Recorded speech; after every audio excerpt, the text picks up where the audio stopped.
In this Warmaster video we shall look at the High Elf army. High Elves were one of the original 6 armies created for Warmaster over 20 years ago. The High Elves in Warmaster clearly take their inspiration from the High Elves of Middle-earth, especially those of the Silmarillion, written by J.R.R. Tolkien. The High Elves are possessed of some of the very best of human qualities. They are beautiful, athletic, intelligent, and brave.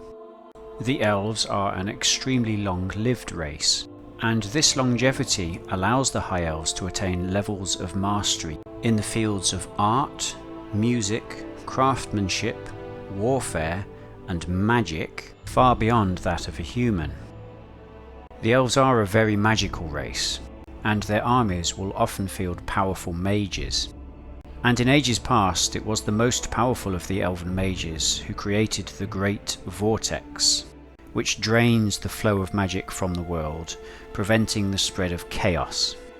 The High Elves are also a seafaring race, and their ships have explored every corner of the Warhammer world. However, the High Elves' contact with other races often varies between friendly trading relations and outright warfare. The High Elves oppose the forces of chaos and disorder wherever they find them. However, the natural arrogance of the High Elves has, in the past, led to conflicts between them and their erstwhile allies, most notably the Dwarfs. It is not therefore unlikely to see High Elf armies clashing with any other race in the world. The High Elf homeland is the island of Ulthuan, situated in the centre of the Great Western Ocean. And this is essentially the Warhammer version of Atlantis.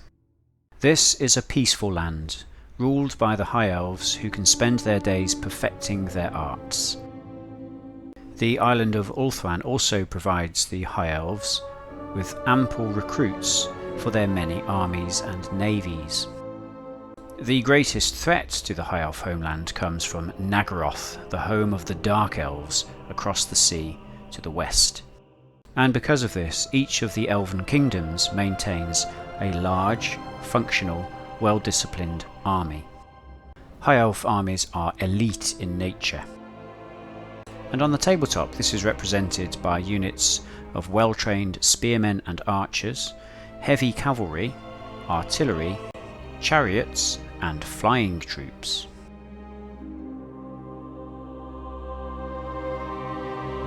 The High Elf army has 8 troop choices and 3 character choices. The High Elf troops are expensive and not overly powerful, yet High Elves have a reputation of being the best army in Warmaster. This is mainly due to their general, who has the highest command value in the game. And this, combined with excellent mobility, allows you to put the troops that you want in the right place at the right time. In addition to the general, you must take 2 units of spearmen and 1 unit of archers for every 1,000 points. Your compulsory spearmen have the standard medium infantry profile, common to many units in Warmaster. They have an average points cost, and this means you can build large brigades of spearmen to increase your breakpoint. Spearmen can be relied upon to take and hold any position on the battlefield. They also provide excellent support for your archers. The spearman stat line is the only melee infantry profile in the army, so it can equally be used to represent swordmasters if you give the unit a magic item, or Phoenix Guard by giving them a banner or similar, to designate their elite status. Archers are your missile infantry choice. They are 20 points more expensive than the equivalent human missile infantry. And this is because firstly they have an armor save of 6+, which helps them survive enemy charges and enemy missile duels. Secondly, and more importantly, High Elf archers get +1 to hit with their missile attacks. This means they will hit enemies in the open on a 3+, and even defended enemies are hit on a 4+. This makes your archers excellent at driving enemy units out of defended positions. And if you can concentrate the bowfire from enough units of archers, you can actually wipe out entire units, making High Elves one of the very few armies in Warmaster that can cause reliable damage through shooting. Your archers will perform best when firing from defended positions themselves and when supported by spearmen. Silverhelms are your heavy cavalry unit, and they have the standard knight profile common to many other armies in Warmaster. Silverhelms are your hammer unit, and they are the best unit in your army for the general to order. You can reliably use your general to order your Silverhelms twice or even 3 times a turn, meaning they can move up to 90 centimeters. It is this ability to project force across the battlefield that makes High Elves such a powerful army. Instead of charging the enemy head on, you have a good chance of ordering them one more time in order to reach the enemy's flank, and your Silverhelms can then roll up the entire enemy battle line. Throw in a terror-causing character and there's little that can stop them. The Silverhelm stat line can also represent other cavalry such as Dragon Princes, simply by adding a magic item to the unit. Reavers are your light cavalry choice and have the standard light cavalry profile, although their shooting attack is 30 centimeters. They can fulfill a variety of battlefield roles, such as moving behind the enemy's front line to cause harassment and impose command penalties. They can be used to concentrate a lot of missile power against a single enemy unit due to their short frontage. They can also be used to attack targets of opportunity such as enemy artillery or missile infantry in the open. Alternatively, you can keep a unit or 2 on your back line to defend against enemy flyers. And finally, it's often worth including a unit with a brigade of Silverhelms to protect your more valuable knights against enemy artillery, simply by keeping the Reavers closer to the enemy shooters than your knights. Altogether an excellent unit, and an auto include for me. Chariots are an alternative hammer unit to Silverhelms. They sacrifice 1 point of armour, but gain bonus attacks when they charge. They are not as good as Silverhelms, but they're also 15 points cheaper. So if points are tight, these make a fine substitute for your knights. Chariots are not as mobile as cavalry, however, and cannot cross obstacles or water features. So they're not the best choice if you know you're going to be playing on a board with lots of terrain. They have the standard chariot profile common to many armies. Giant Eagles are your flyers. In my opinion, Giant Eagles are the most cost-effective flying monster unit in the game. They have the standard flying monster profile, which is common to many armies in Warmaster, but are based on the short edge, meaning they get to concentrate 12 attacks against the enemy target when they charge. The High Elves get more utility out of their flyers compared to other armies due to the general's command of 10. You can home your eagles back towards the general at the start of the turn, order them once to move them into an enemy's flank, then order them again, provided you're still within 20 centimeters, to see the charge home. The best targets for eagles to attack are other enemy flyers, enemy artillery, and the flanks of enemy cavalry. Eagles can also be sent behind the enemy lines to impose the -1 command penalty right from the first turn. And if you're desperate, you can fly your eagles directly in front of the enemy artillery, forcing them to shoot at your eagles, instead of your Silverhelms. Eagles are another auto-include when I build an army. The Dragonrider is a single-stand flying monster unit. It has a solid stat line, although it can be badly hurt, reducing it to half stats if it has sustained 4 or more hits over the course of a combat turn. Unfortunately, the Dragonrider is rarely seen in competitive play due to its extraordinary price tag of 300 points. In my opinion, the unit is around 100 points overcosted. But this was actually a design choice in the original list, as the author did not want Warmaster to be a game which is dominated by powerful monsters. The Dragonrider troop choice is therefore one to be taken for friendly games only, or when you are recreating a historic battle. When points are not an issue, the Dragonrider is actually surprisingly fun to use. It is a flying, terror-causing monster, which can be brigaded with any other unit. So in theory you could make a brigade composed entirely of Dragonriders, and also add a character riding a dragon to it as well, and then rampage across the battlefield with your army of Caledorian knights. The uses for a Dragonrider troop type are the same as uses for eagles. Although the Dragonrider won't generate as many attacks as a unit of eagles, it is far more durable and causes terror. The bolt thrower is your artillery choice, and it is a unit of 2 stands, with each artillery piece having 3 shooting attacks at 40 centimeters. They provide excellent missile support for their cost, but they will limit you to a defensive playstyle due to their slow movement and the need for them to be protected by friendly infantry. Still, once you get them in range, their volley of fire, when combined with your other shooting units, can rout the enemy from the field. High Elves have the best general in the game, with command 10 and adding +2 attacks to any combat. However, you do pay a premium for this. The High Elf general is more expensive than other command 10 generals, mainly due to your access to unlimited heavy cavalry. The command 10 general makes High Elves a very forgiving army, and therefore they are an excellent choice for beginners. And because your general is so reliable, you won't have to take as many heroes or wizards as other armies.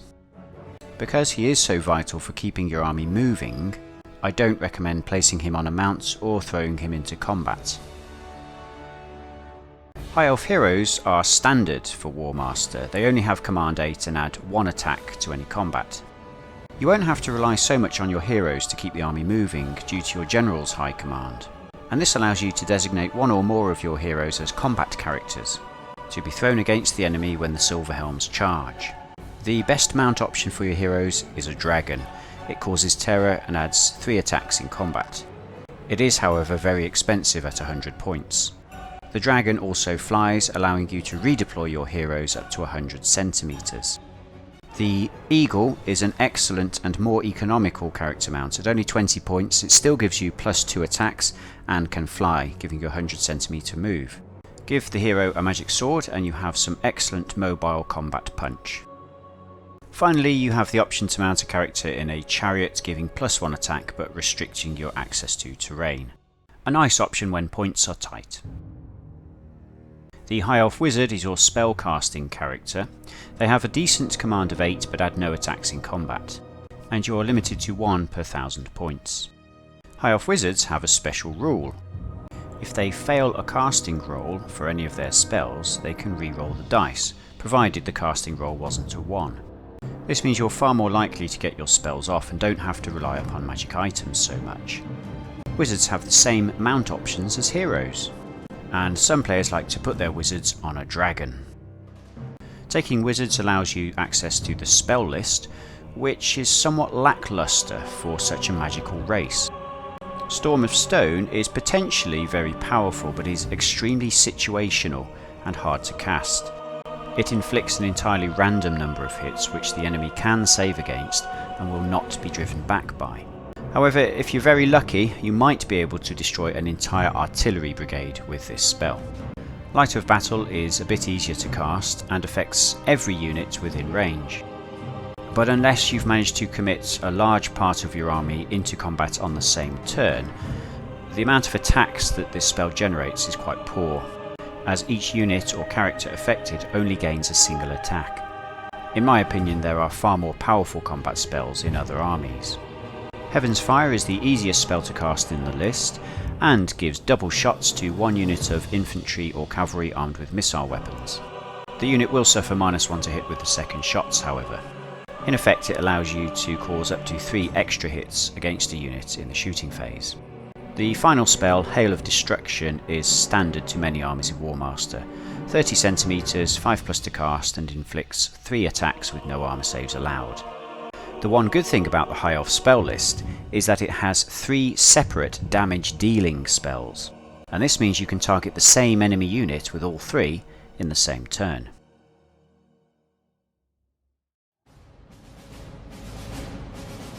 With a command 10 general and unlimited knights, it can be tempting to build an unstoppable army of Silverhelms. This army looks great on paper, but you have no options to deal with enemy infantry in defendable terrain. If your opponent does like to hide his army in dense terrain, you could try an army composed heavily of missile troops to shoot him out. Just keep in mind, over-reliance on your own missile troops makes you vulnerable to enemy cavalry. A solid option is to build an army with a lot of spearmen and throw in some mobile support. This allows your army to absorb a lot of damage before it closes with the enemy, but does reduce your mobility. However, for me, a High Elf army should feature a solid core of spearmen, a large force of Silverhelms to be your hammer unit, supported by mobile elements and a terror-causing character. This is a powerful army with multiple options. Why would you choose to play High Elves? High Elves are a very pretty army, as their appearance is neat and ordered, and their miniatures look fantastic with a decent paint job. So why not channel your inner elf and hand paint the designs on the shields and banners of your models? The High Elves are an excellent army choice for those new to Warmaster, as the army features every different troop type, and your general's high commands allows you to move your army where you want them to go. Maybe you just like being the best, as High Elves are the superlative race of Warhammer, and Warmaster represents this very well on the battlefield. High Elf models are also widely available, both from Games Workshop and also from alternate manufacturers. Clearly, the great strength of the High Elves is their Command 10 General. This is the reason you choose to play the army. With 2 types of cavalry, chariots and 2 types of flyers, the High Elves are the most mobile army in Warmaster, so you should always be the one making the charges. You have access to some excellent shooting units, although they are expensive, whilst your flyers are in my opinion the best in the game. And finally, High Elf units have an excellent scouting value. The main weakness of the High Elves is its lack of resilience. Apart from the Dragonrider, which is a rarity, none of your units have more than 3 hits. So you shouldn't be aiming to get caught in a prolonged grinding combat. Make surgical strikes with your mobile hammer units, then retreat to safety. Your infantry is good, but you're only limited to 1 type. This means you may struggle to evict enemy heavy infantry from dense terrain. The High Elf General and the Dragonrider are also deliberately overcosted, so you're not going to be able to build a very big army. And finally, the fact that High Elves are so popular means that many opponents you face will already have dealt with them and come up with plans to defeat you. What tactics work well against High Elves? Well, first, accept you are going to get outmaneuvered by them, so don't expose your flanks. Don't string your army out and offer them easy pickings. Keep your units within initiative range of each other, and set up 2 or even 3 lines of troops. This will help protect you from the enemy cavalry and flyers, and allow you to initiative charge the enemy once they have engaged you. Try and set traps for them. Infantry in defended terrain is often ignored by cavalry, and if the Silverhelms wander too close to you, jump out of your defended positions and attack them in the flank. And finally, you can always insult their hair and then wait 100 years for them to die of sadness. In summary, High Elves are an excellent army, being both powerful yet easy to use. They may not have the strongest troops or the greatest numbers, but Warmaster is a game of command and manoeuvre, and this is what High Elves do best.